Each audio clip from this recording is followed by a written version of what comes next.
హల్లెలూయా. ఈ దిన వాక్యము యోమ్ దెబెరీం 15వ తారీఖు 12వ నెల 2025వ సంవత్సరం. మన దేవుడు ఇస్తున్న చక్కటి మాట.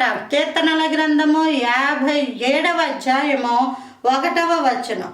ఈ ఆపదలు తొలగిపోవు వరకు నీ రెక్కల నీడను శరణుజొచ్చి ఉన్నాను. ఇది క్రిస్మస్ నెల. దేవుడు జన్మించాడని ప్రపంచం అంతటా పండుగ చేసుకునే గొప్ప రోజులు. అయితే ఈ ఆపదలు తొలగిపోవు వరకు నీ రెక్కల నీడను శరణుజొచ్చి ఉన్నాను అన్నది కూడా క్రిస్మస్ యొక్క సందేశం. ఆపదలు ప్రతి వ్యక్తికి సర్వసాధారణం వస్తాయి, కానీ ఎవరూ తప్పించబడలేరు. నీతిమంతుడికి ఆపదలు వస్తే దేవుడే తప్పిస్తాడు. నీతిమంతుడికి కలుగు ఆపదలు అనేకములు, యెహోవా వాటన్నిటిలో నుంచి వానిని తప్పించును. దేవుడే తప్పిస్తాడు. వాటన్నిటిలోంచి దేవుడే తప్పిస్తాడు. దేవుడే వాటన్నిటి ఆపదల్లోంచి తప్పించే గొప్ప దేవుడు.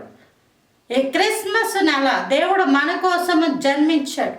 నరకాన్ని నుంచి తప్పించడానికి, మరణము నుంచి తప్పించడానికి, పాతాళం నుంచి తప్పించడానికి, అగాధం నుంచి తప్పించడానికి, మనుషుల బలాత్కారం నుంచి తప్పించడానికి, మనుషులు పెట్టు నిందల నుంచి తప్పించడానికి, అవమానం నుంచి తప్పించడానికి, హేళన నుంచి తప్పించడానికి, కన్నీరు, బాధ, ఏడ్పు తప్పించడానికి.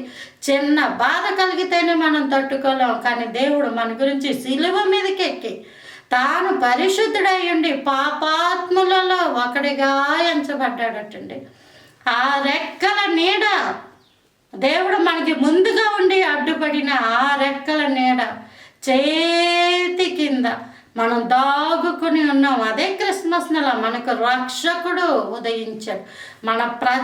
మన పాపముల నుండి మనలను రక్షించేవాడు ఆయన. పాపాలు బట్టి ఎవరన్నా రక్షిస్తారండి? రక్షించరు. నీతి కార్యాలను బట్టి ఎవరన్నా రక్షించబడతారు, కానీ పాపాలు ఎక్కువ చేసి అందుకే రక్షించబడ్డా అన్న వాళ్ళు ఉంటారు. ఉండరు. మన పాపాలు బట్టి మనం నాశనం అయిపోవాల్సిన వాళ్ళమై ఉండగా, అపరాధులమై ఉండగా దేవుడు ఉచితమైన కృపల మనల్ని ఆయన తప్పించాడు. Praise the Lord. హల్లెలూయా.